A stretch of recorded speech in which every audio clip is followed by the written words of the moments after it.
dari teman guru kita semua, mudah-mudahan lancar. Beginilah nasib Akbar Sarosa, guru agama di Sumbawa Barat yang dituntut karena pukul murid yang tak mau sholat. Akbar Sarosa, guru SMK Negeri 1 Taliwang, Kabupaten Sumbawa Barat, Nusa Tenggara Barat, dituntut 3 bulan penjara dan subsidi 2 bulan penjara serta pidana pengganti sebesar 2 juta rupiah.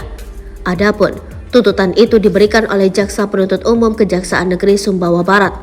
Diketahui hal ini terungkap dalam persidangan yang digelar di Pengadilan Negeri Sumbawa Rabu 25 Oktober 2023 siang, dipimpin Majelis Hakim Oki Basuki Rahmat, Sabah Arus Zendrato, dan Reno Anggara. Berdasarkan fakta dan keterangan saksi-saksi selama persidangan berlangsung, JPU menuntut Akbar Sarosa selama 3 bulan penjara dan subsidi selama 2 bulan penjara atau membayar denda 2 juta rupiah.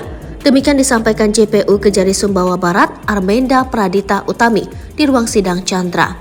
JPU meminta Akbar Sarosa untuk ditahan, imbuh Armenda.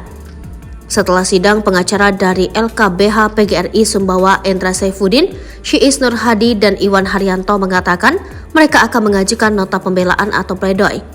Jadi terkait dengan bagaimana detailnya nanti akan kami uraikan di dalam sidang selanjutnya, yakni pada tanggal 1 November 2023 mendatang, kata Endra. Sebelumnya, Akbar Sarosa sempat viral karena kasus yang menjeratnya. Guru agama SMK Negeri 1 Taliwang itu memukul siswa gara-gara tidak mau sholat.